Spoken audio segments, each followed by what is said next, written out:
नमस्ते दोस्तों, स्वागत है आप सभी का मेरे चैनल में। आज आपको हरतालिका तीज व्रत कथा के बारे में बताऊंगा। आप सभी को हमारा ये वीडियो कैसा लगा हमें कमेंट्स में जरूर बताएं। दोस्तों, मेरे चैनल को लाइक और सब्सक्राइब करना न भूलें। हरतालिका तीज व्रत कथा। मान्यता है कि भगवान शिव ने माता पार्वती को उनके पूर्व जन्म के बारे में याद दिलाने के लिए ये कथा सुनाई थी, जो कुछ इस प्रकार है। भगवान शिव माता पार्वती से कहते हैं, हे पार्वती, तुमने मुझे वर के रूप में पाने के लिए घोर तपस्या की थी। तुमने अन्न जल त्याग कर सूखे पत्ते खाए, सर्दी में तुमने लगातार पानी में रहकर तपस्या की। वैशाख की गर्मी में पंचाग्नि और सूर्य के ताप से खुद को तपाया। सावन की मूसलाधार बरसात में तुमने बिना अन्न जल के खुले आसमान तले दिन बिताए।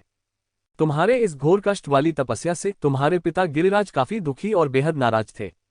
तुम्हारी इतनी घोर तपस्या और तुम्हारे पिता की नाराजगी को देखकर एक दिन नारद जी तुम्हारे घर आए। तुम्हारे पिता गिरिराज ने जब उनके आने का कारण जानना चाहा तो नारद जी बोले, हे गिरिराज, मैं भगवान विष्णु जी के कहने पर यहाँ आया हूँ। आपकी पुत्री की घोर तपस्या से खुश होकर भगवान विष्णु को उनसे विवाह करने की इच्छा है। इस बारे में मैं आपकी सहमति जानना चाहता हूँ।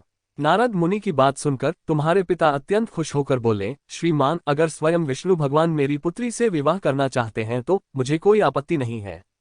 भगवान विष्णु तो साक्षात ब्रह्मा का रूप है। ये तो हर पिता चाहता है कि उसकी पुत्री सुखी रहे और अपने पति के घर में लक्ष्मी का रूप बने। तुम्हारे पिता द्वारा स्वीकृति पाकर नारद जी विष्णु जी के पास पहुंचे और उन्हें विवाह तय होने के बारे में समाचार दिया। इस बीच जब तुम्हें इस बात की जानकारी मिली तो तुम बहुत ज्यादा दुखी हो गई। तुम्हें दुखी देखकर तुम्हारी सहेली ने तुमसे दुख का कारण पूछा। तब तुमने कहा, मैं सच्चे मन से भगवान शिव को ही अपना पति मान चुकी हूँ, लेकिन मेरे पिताजी ने विष्णु जी के साथ मेरा विवाह तय कर दिया है। मैं इतनी धर्मसंकट में हूं कि मेरे पास जान देने के अलावा कोई और दूसरा उपाय नहीं है। तुम्हारी सहेली ने तुम्हें हिम्मत देते हुए कहा कि संकट के समय धैर्य रखने की आवश्यकता होती है। तुम मेरे साथ घने जंगल में चलो, जहां साधना भी की जाती है। वहां पर तुम्हें तुम्हारे पिता नहीं ढूंढ पाएंगे। मुझे पूरा भरोसा है कि भगवान तुम्हारी मदद अवश्य करेंगे।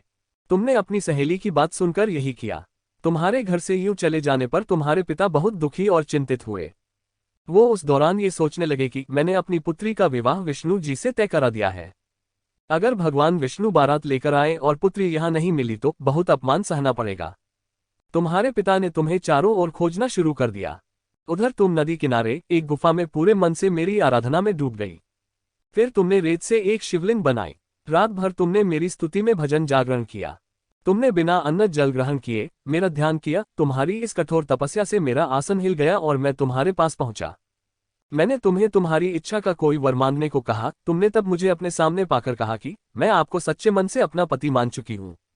अगर आप सच में मेरी इस तपस्या से खुश होकर मेरे सामने आए हैं तो मुझे अपनी पत्नी के रूप में अपना लीजिए।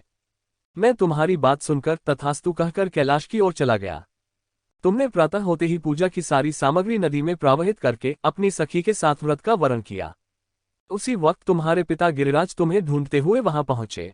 तुम्हारी हालत देखकर तुम्हारे पिता दुखी होकर तुम्हारे इस कठिन तपस्या का कारण पूछे। तुमने अपने पिता को समझाते हुए कहा, पिताजी, मैंने जीवन का ज्यादातर समय कठिन तपस्या करके बिताया है। मेरी इस कठोर तपस्या का केवल एक ही उद्देश्य था, शिव जी को पति रूप में प्राप्त करना। मैं आज अपनी तपस्या की परीक्षा में खरी उतरी हूँ। आपने विष्णु जी से मेरा विवाह करने का निश्चय किया था, इसलिए मैं आराध्य की तलाश में घर से दूर हो गई। अब मैं घर आपके साथ एक ही शर्त पर चलूंगी, जब आप महादेव के साथ मेरा विवाह कराने के लिए तैयार होंगे। तुम्हारे पिता ने तुम्हारी इस इच्छा को मान लिया और तुम्हें अपने साथ वापस ले गए। फिर कुछ समय बाद तुम्हारे पिता ने हमारा विधि विधान के साथ विवाह करा दिया। भगवान शिव ने आगे कहा, हे पार्वती, तुमने भाद्रपद की शुक्ल तृतीया को मेरी पूजा करके जो व्रत किया उसी का फल है जो हमारा विवाह संभव हुआ। इस व्रत का ये महत्व है कि जो भी अविवाहित कन्या इस व्रत को करती है उसे गुणी, विद्वान व धनवान वर पाने का सौभाग्य मिलता है।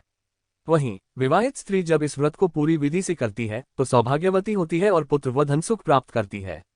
इस वीडियो में आपने जाना है हरतालिका तीज व्रत कथा।